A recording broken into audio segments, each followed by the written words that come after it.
Hello students, welcome to the series Chronicles of Triumph। और आज की जो हमारी विक्टर है सुरभि शिंगोटे। सुरभि का जो सेशन है ये स्पेशली उन बच्चों के लिए है जिन बच्चों की, स्पेशली गर्ल्स जिनकी शादी हो गई है, जो कहते हैं कि मैम हम मैरिड हैं, हम क्या रिजल्ट ला सकते हैं? क्या शादी के बाद भी कोई लड़की अपना करियर बैंकिंग जैसे एग्जाम में इतने टफ कंपटीशन में बना सकती है? बिल्कुल कर सकती है, और सुरभि ने यह कर दिखाया। सुरभि है पुणे से। इन्होंने पुणे यूनिवर्सिटी से अपनी इंजीनियरिंग कंप्लीट की थी कंप्यूटर साइंस में इन द ईयर 2014। इनके घर में इनके पापा हैं जो गवर्नमेंट सर्वेंट हैं, छोटा भाई है जो ग्रेजुएशन के फाइनल ईयर में है। सुरभि की मम्मी का सपना था कि मेरी बेटी इंडियन एयरफोर्स में जॉब करे, मेरी बेटी इंडियन एयरफोर्स ज्वाइन करे। सुरभि की मम्मी के सपने को पूरा करने सुरभि ने ग्रेजुएशन के बाद 4 साल 2018 तक डिफेंस के एग्जाम्स में लगा दिए। अनफॉर्चुनेटली सुरभि का ग्रेजुएशन होते ही उनके मम्मी का देहांत हो गया। 2018 तक इंफोसिस में जॉब करते हुए ये लड़की डिफेंस के एग्जाम्स की तैयारी कर रही थी। बिकॉज ऑफ लक फैक्टर इनकी फाइनल लिस्ट में नाम नहीं आया डिफेंस के। 2018 में सुरभि के मन का वो गिल्ट गया ही नहीं, क्योंकि सुरभि का एज लिमिट आ गया था। Now she was no more eligible for appearing for defence exams. तो सुरभि के मन में वो गिल्ट था कि मेरी मम्मी चाहती है कि मैं गवर्नमेंट जॉब या गवर्नमेंट कोई सर्विसेज को ज्वाइन करूं। 2018 में सुरभि ने डिसाइड किया कि उनको बैंकिंग करना है, किसी फ्रेंड के सजेशन पे। 2019 में सुरभि की शादी हो गई और सुरभि ने एसएसए को 2020 1 मार्च की बैच ज्वाइन की। बट लॉकडाउन के वजह से अनफॉर्चुनेटली सुरभि ने पूरी फर्स्ट ऑनलाइन बैच अटेंड की। सुरभि के लिए टाइम मैनेजमेंट एक इशू तो था ही था, लेकिन उस बच्ची ने कर दिखाया। क्यों? क्योंकि उसको जिंदगी में वो चीज हासिल करनी थी, अपने मम्मा को ये प्रूव कर दिखाना था कि वो गवर्नमेंट सर्विस ज्वाइन कर चुकी है।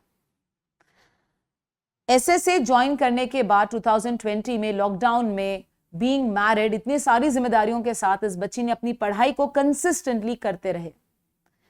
सारे प्री ऑलमोस्ट क्लियर किए थे इन्होंने 2020 के, जिसमें 7 प्री क्लियर हुए हैं, 6 मेंस क्लियर हुए हैं, लेकिन 2 ही रिजल्ट्स आए हैं सुरभि के।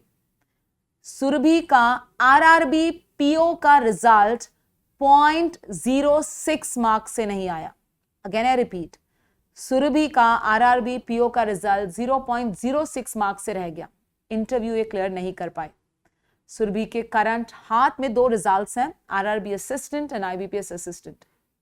सो आई थिंक सुरभि की कहानी हमें सुरभि से ही सुननी चाहिए। हॅलो एव्हरीवन, मी सुरभी शिंगोटे, मी पुण्यात राहते. माझं BE कॉम्प्युटर सायन्स झालं आहे. माझं लग्न 2019मध्ये झालं आहे. माझ्या घरी सासू सासरे, जाऊबाई, दीर आहेत आणि मी इन्फोसिसमध्ये काम करायचे 2018पर्यंत. बट माझं स्वप्न होतं इंडियन डिफेन्स फोर्सेसमध्ये जायचं आणि 2018मध्ये त्याचा लास्ट अटेम्प्ट होता. सो मी इन्फोसिस सोडून मी त्याच्या प्रिपरेशनला लागले. बट ते नाही झालं माझ्याकडनं. फायनल रिझल्ट नाही लागला त्याचा. सो ते गिल्ट होतं माझ्या मनात की यार आपण गव्हर्नमेंट एक्झाम्स नाही क्रॅक करू शकलो. तू एवढं ट्राय करून पण तुझं नाही झालं तुझ्याकडनं. सो मी विचार केला की मी इन्फोसिसमध्ये न जाता मी गव्हर्नमेंटमध्येच घेईल की नाही, मला हे गिल्ट काढायचं आहे माझं आणि मला एक्झाम्स क्रॅक करायच्याच आहेत. सो इंडियन डिफेन्स फोर्सेसची जेव्हा एक्झाम्सची तयारी करत होते मी, क्लासमध्ये मला एक मैत्रीण होती ज्योती म्हणून, ती ज्योती उगिले म्हणून. तर तिथं ती माझी मैत्रीण झाली होती आणि आम्ही दोघी एकसाथ यायचो, जायचो, अभ्यास एकसाथ करायचो. सो तिची पण एक्झाम नव्हती क्रॅक झाली त्यावेळेस. तर ती बँकिंगमध्ये गेली आणि मी SSCला गेले त्यावेळेस. तर SSCमध्ये बिकॉज कारण की इंडियन डिफेन्स आणि SSCचा सिलेबस ऑलमोस्ट सेम होता. सो मी SSCला गेले.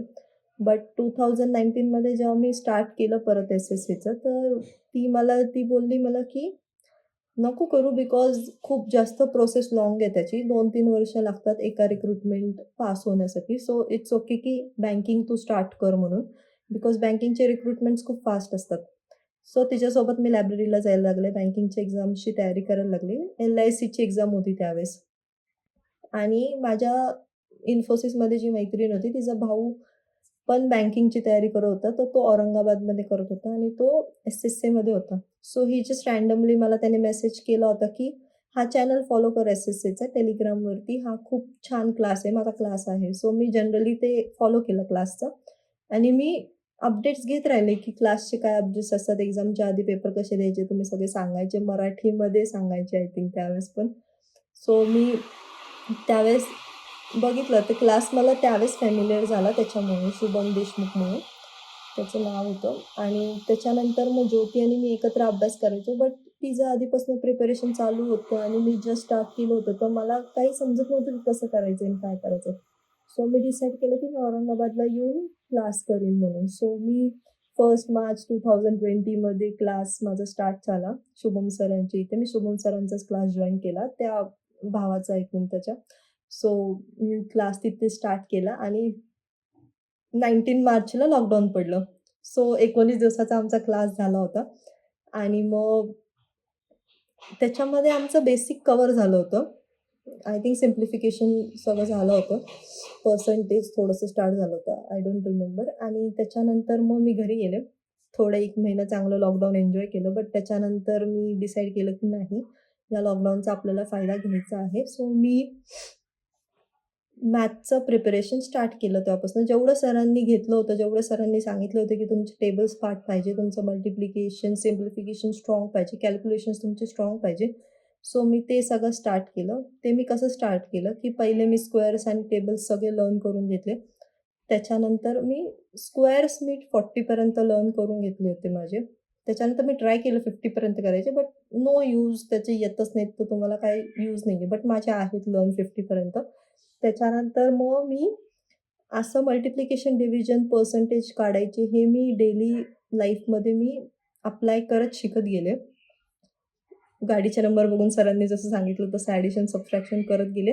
आणि मल्टिप्लिकेशन आणि पर्सेंटेजसाठी मी हे करत गेले की दररोज 10 क्वेश्चन मल्टिप्लिकेशन घ्यायचे, 3 डिजिट, 2 डिजिट वेगळे. त्याच्यानंतर पर्सेंटेजसाठी वरती 2 डिजिट नंबर आणि खाली 3 डिजिट नंबर डिनॉमिनेटरला. ह्याचे मी पर्सेंटेज काढत गेले. आणि मग ते टायमर लावायचं की 10 क्वेश्चन्स तुमचे एवढ्या टाईममध्ये व्हायला पाहिजे. मग तुमची ॲक्युरसी येते का त्याच्यात? मग तुमचं स्पीड प्लस ॲक्युरसी त्याच्यात माझी इम्प्रूव्ह झाली. हे सगळं बेसिक लेव्हल होतं कारण की तेव्हा क्लास सुरू नव्हता. आणि रिझनिंगचं मला ज्योतीने सांगितलं होतं. सो रिझनिंग मी पूर्ण लॉकडाऊन जेवढं चाललं होतं, तेवढं मी लॉकडाऊनमध्ये करून घेतलं रिझनिंग फुल. तेव्हा मला ज्योतीने त्याच्यात खूप हेल्प केली. आणि मग जुलैमध्ये आमचा क्लास स्टार्ट झाला परत. ऑनलाईन बॅच आमची फर्स्ट ऑनलाईन बॅच स्टार्ट झाली आणि वी वर व्हेरी एक्सायटेड की परत अभ्यास करायला चान्स भेटेल म्हणून.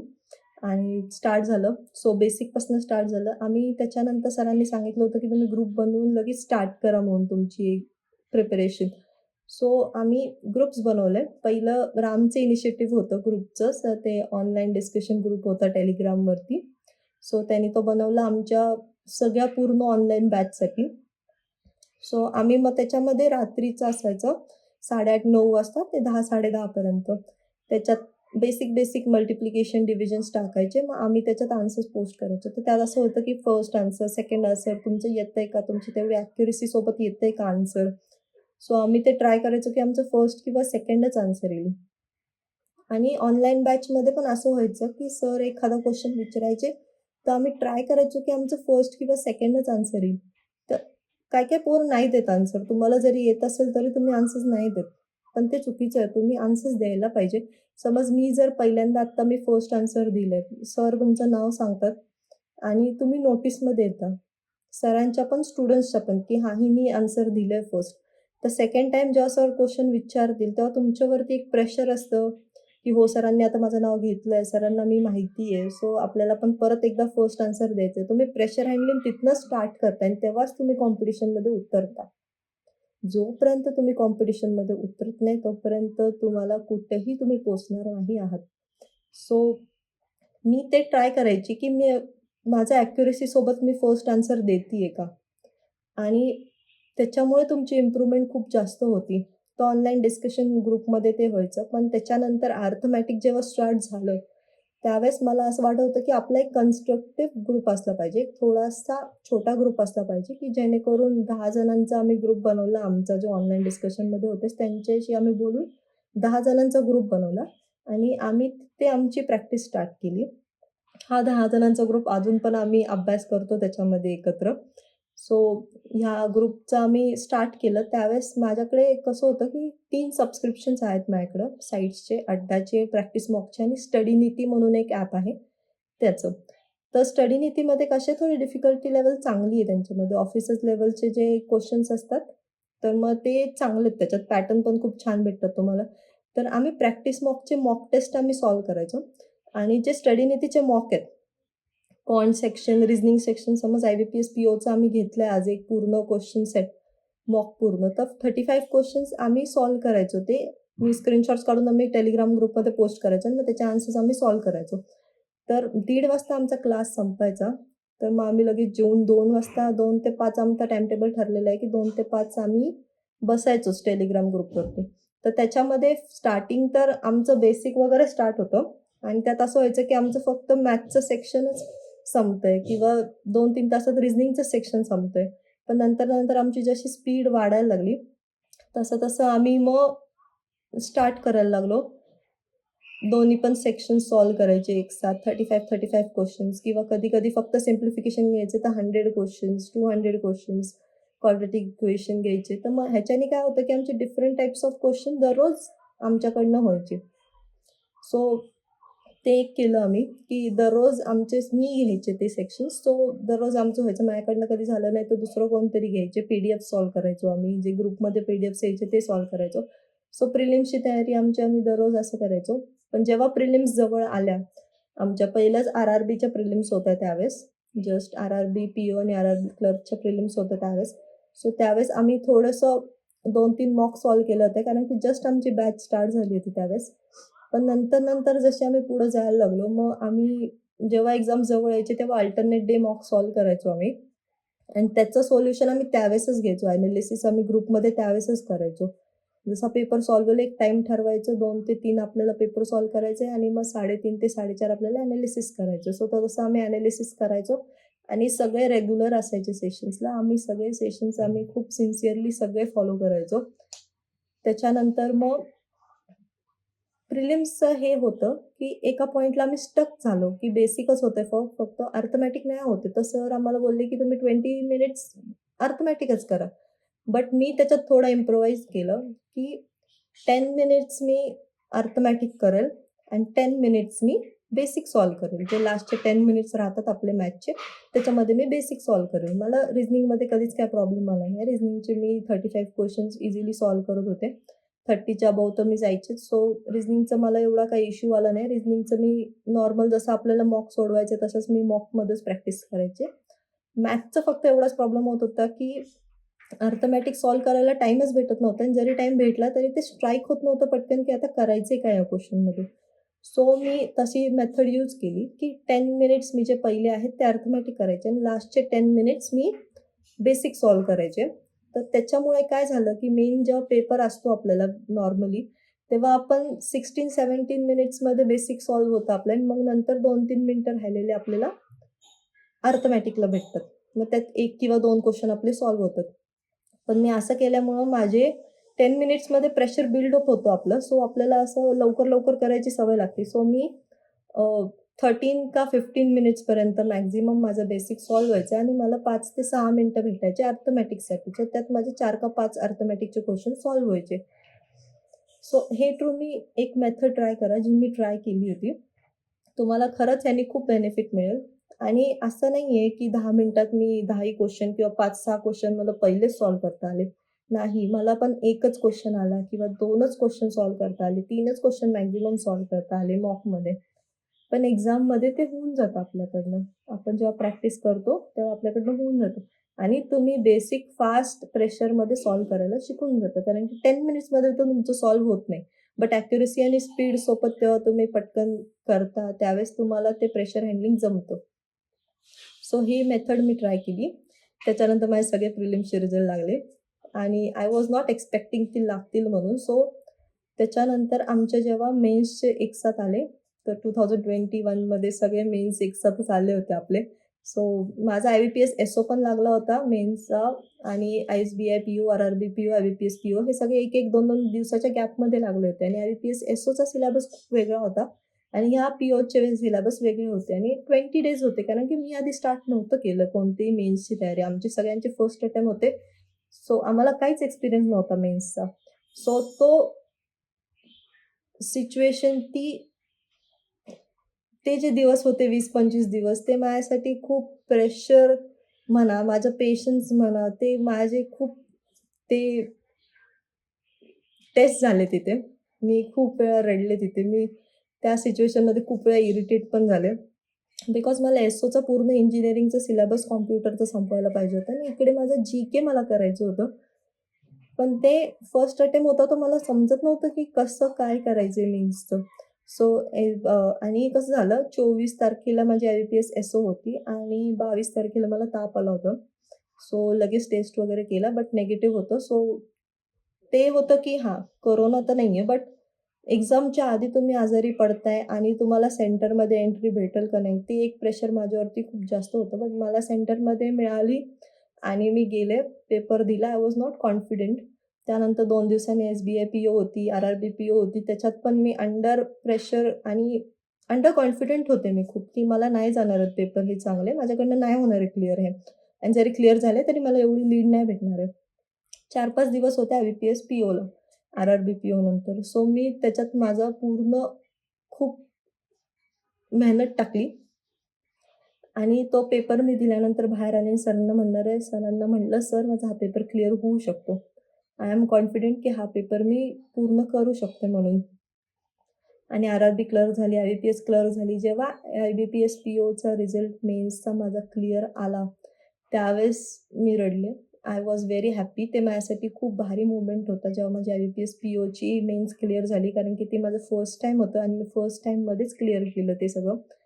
सो माझी फक्त SBI POची मेन्स नाही निघाली. बाकी माझ्या सगळ्या SBI SO, IBPS PO सगळ्या एक्झाम्स माझ्या निघाल्या होत्या.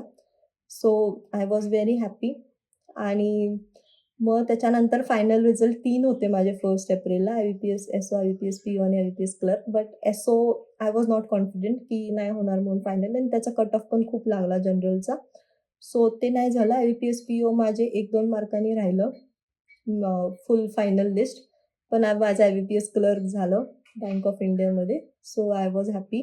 लास्ट मला फक्त एवढंच सांगायचं आहे की आहे प्रेशर मोमेंट सगळ्यांच्या लाईफमध्ये येतात. सगळ्यांचं पण तुम्ही ते हँडल केलं पाहिजे. माझ्याकडे माझे फ्रेंड्स होते, जे प्रिपरेशन आम्ही सोबत करत होतो ते होते. शुभम सर होते. मी त्यांच्यासमोर खूप वेळा फ्रस्ट्रेशनमध्ये मी त्यांच्याशी शेअर केलेलं आहे की मी ह्याच्यात काय करू. तर सर मला खूप छान गाईड करायचे नेहमी.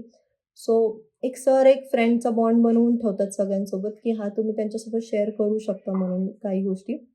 त्याच्यानंतर मग फ्रेंड्स होते माझे. ज्योती होती, बजरंग होता, अंकिता होती, गणेश होता, क्षितिजा अँड वीणा. मला सचिन, मग मला खूप भारी वाटायचं की असे फ्रेंड्स माझ्यासोबत आहे की मी त्यांच्यासोबत शेअर करू शकते सगळं. सो हे माझ्यासाठी खूप भारी होतं. त्याच्यानंतर मी माझं स्पेशल थँक्स माझ्या फॅमिलीला देईल. माझे सासू-सासरे.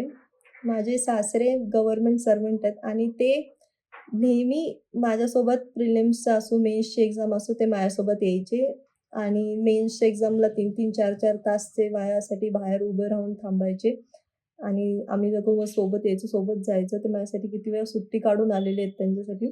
सो अभ्यास करून नेहमी द्यायचे मला. काय लागत असेल पुस्तक, पेन वगैरे ते सगळे मला आणून द्यायचे. "तू नको जाऊ, मी तुला आणून देतो सगळे. तू फक्त अभ्यास कर." असंच असायचं त्यांचं. जेव्हा माझा IBPS क्लर्कचा रिझल्ट लागला होता, तेव्हा त्यांनी सगळ्या कॉलनीमध्ये पेढे वाटले होते. So I was very happy. आणि माझी सासू, माझी आई माझं ग्रॅज्युएशन झाल्यावरती वारली होती. सो ती जागा माझ्या सासूने घेतलेली आहे. आणि आय एम व्हेरी हॅपी. मी खूप ब्लेस्ड आहे की माझ्याकडे अशी फॅमिली आहे. माझ्या सासूने मला कधीच कोणतं काम करून दिलं नाही. माझे जेव्हा एक्झाम्स चालू होत्या तेव्हा मेन्सच्या एक्झाम असो, प्रिलिम्सच्या एक्झाम असो, हार्डली असं कधी व्हायचं की मी घरातलं काम करून पण अभ्यास करते म्हणून.